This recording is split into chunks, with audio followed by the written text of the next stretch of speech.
Pemirsa, kita menuju gedung KPK untuk mengikuti konferensi pers dari sana. Jadi kami belum bisa menyampaikan update hasilnya terlebih dahulu, namun nanti bila ada informasi tambahan atau ada penyampaian dari penyidik kepada saya selaku jubir, kita akan update lagi ke teman-teman hasilnya seperti apa. Mas, penggeledahan nggak terbilang terlambat, Mas, karena kan dari jarak penetapan tersangka dengan penggeledahan ini terlalu lama gitu. Mungkin kan baru bisa dikatakan. Semua kegiatan penggeledahan, penyitaan dan lain-lain itu bergantung kepada kebutuhan pemenuhan unsur perkara yang ditangani. Jadi penyidiklah yang memiliki penilaian khususnya penggeledahan, kapan bisa dilakukan, di mana tempat-tempatnya, masalah penilaian apakah itu terlambat atau tidak, kami tidak bisa melarang ya pihak luar untuk berpikiran seperti itu, ataupun ada juga pihak-pihak yang merasa bahwa kegiatan ini adalah pengalihan isu ya untuk isu-isu lain yang sedang hangat-hangatnya dibicarakan di beberapa media. Itu mari kita biarkan itu berada di ruang publik. KPK dalam hal ini penyidik akan tetap menjalankan tindakan secara profesional, prosedural, dan proporsional. Demikian.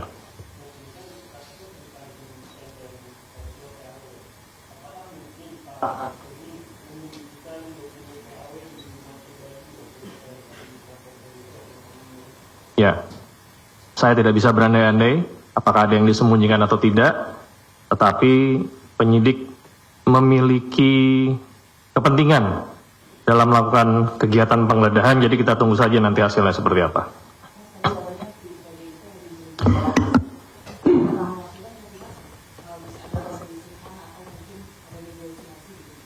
Negosiasi apa maksudnya? Intervensi? Ya, sebagaimana yang sudah disampaikan oleh tim hukum PDIP sendiri bahwa mereka akan taat hukum, akan mengikuti prosesnya. Saya pikir apa yang ditanyakan itu tidak akan terjadi ya, kemungkinan besar tidak terjadi. Dan silakan teman-teman pantau saja bagaimana kondisi di lapangan, apakah apa yang disampaikan oleh tim hukum PDIP ini berbanding terbalik dengan kondisi di lapangan. Ya, tapi saya memiliki keyakinan apa yang tadi disampaikan tidak akan terjadi.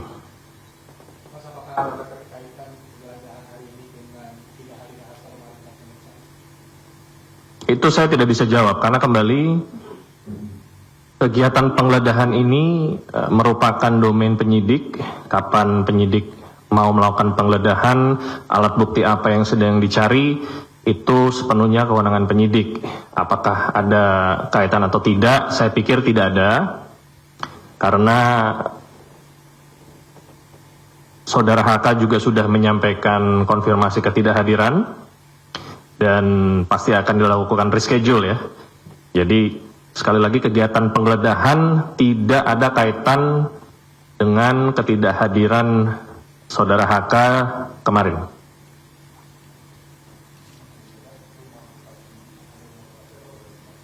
Yang saya ketahui sampai dengan saat ini baru rumah di Bekasi saja.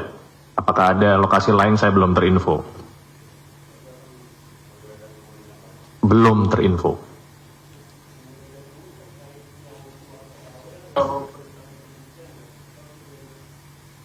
Itu juga belum terinfo.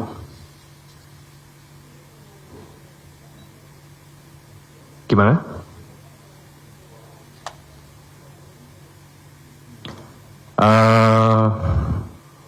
Kemungkinan besar menjelang siang ya. Menjelang siang.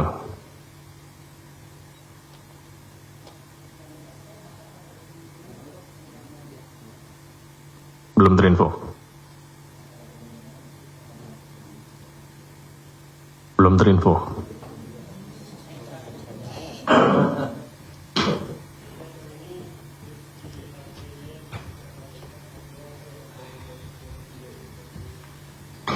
Betul, saudara RA hari ini dijadwalkan hadir sebagai saksi dan sudah selesai. Yang bersangkutan didalami keterangannya terkait pencalonan saudara HM sebagai caleg ya, calon legislatif.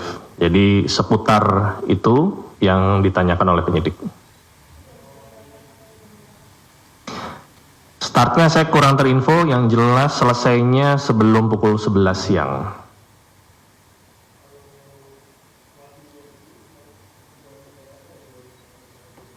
Ya, saya pikir pertanyaannya juga tidak berbeda dengan pada saat yang bersangkutan diperiksa terdahulu. Pengetahuannya bagaimana saudara HM ini dicalonkan menjadi caleg, lalu hal-hal lain seputar tentunya tindak pidana yang pernah dikenakan kepada yang bersangkutan. Apakah ada perkembangan baru, nanti kita perlu melihat di persidangan, karena saya juga tidak bisa menyampaikan materi apa yang sudah disampaikan oleh saudara Wahyu kepada penyidik saat ini.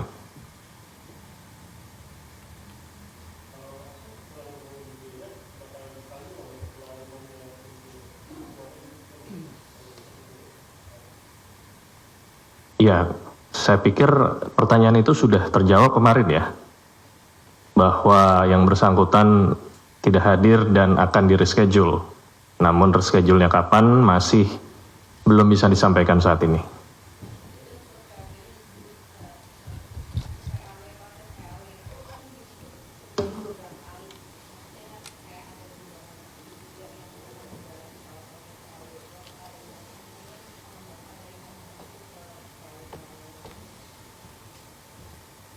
Kemungkinan itu ada selama memang ada alat buktinya. Saya juga tidak menguasai materi penyidikannya seperti apa. Yang jelas seluruh pihak yang memang dinilai oleh penyidik memiliki tanggung jawab atau bertanggung jawab dan ada alat bukti untuk dimintakan pertanggungjawabannya, tentunya dapat diproses lebih lanjut.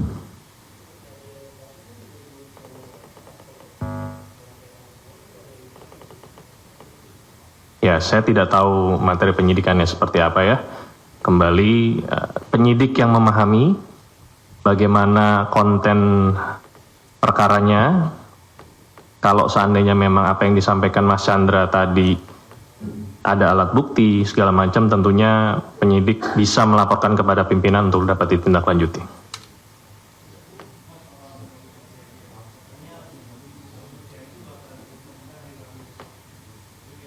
Ya.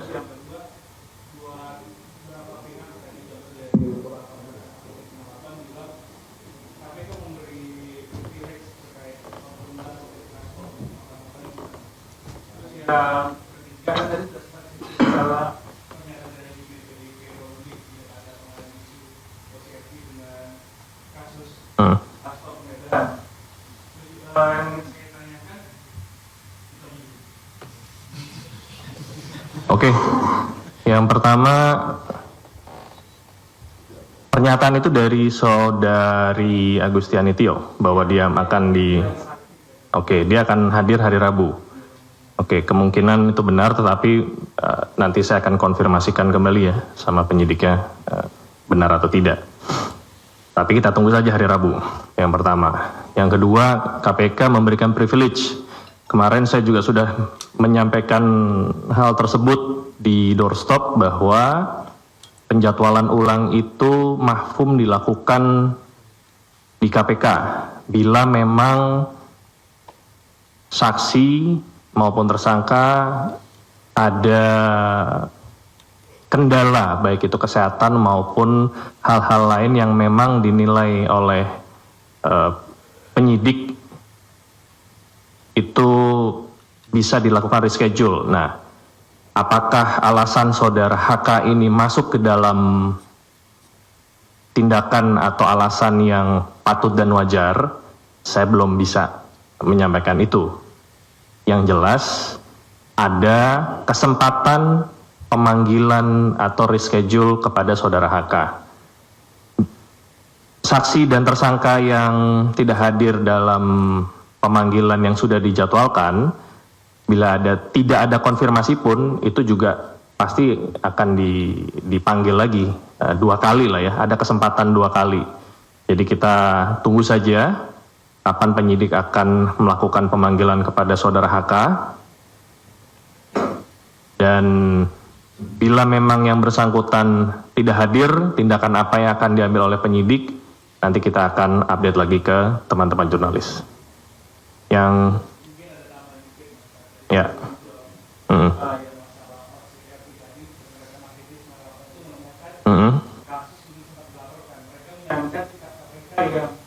Hanya menunggu laporan masyarakat terkait kasus yang dilaporkan oleh dan mereka kasus yang sempat dilaporkan. Ya, contoh kasusnya itu verifikasi Kaisang dan si Gibran di PPSN tahun 2020 itu kan laporan publik. Itu kasus kedua itu masalah fasilitas verifikasi partai dan tempat Eko kemarin. Oke. Dan yang ketiga masalah Almeida. Oke. Itu perkembangannya gimana? Ya. Sampai dengan saat ini belum ada perkara dimaksud di tahap penyidikan. Apakah itu sudah naik ke tahap penyelidikan atau masih proses penelaahan di PLPM, saya juga tidak memiliki akses ke sana karena sifatnya rahasia. Tetapi kalau memang ada alat buktinya, tentunya dapat ditindaklanjuti. Ya, tidak semua hal atau tindakan penelaahan di tingkat pelaporan maupun penyelidikan bisa dibuka ke publik karena sifatnya juga ada yang sifatnya tertutup. Pada saat itu sudah dinaikkan ke tahap penyidikan, berdasarkan kebijakan saat ini semua perkara akan disampaikan ke masyarakat ya. Jadi penetapan tersangka itu akan langsung dilakukan rilis. Jadi kita tunggu saja kalau seandainya memang proses tersebut ada, nanti kita akan sampaikan. Tetapi yang jelas belum ada perkara dimaksud di tahap penyidikan sampai dengan saat ini. Ya, itu pertanyaan yang sudah sering disampaikan. Untuk menentukan kasus apa yang bisa ditangani KPK, ada kriterianya. Ya, teman-teman bisa melihat di undang-undang ya. Kriterianya yang pertama kerugian negara minimal 1 miliar. Yang kedua pegawai negeri atau penyelenggara negara. Kalau dulu ada mendapat perhatian publik, tapi kalau sekarang sudah tidak ada lagi. Jadi 2 hal tersebut. Nah, apakah perkara yang dilaporkan itu masuk kriteria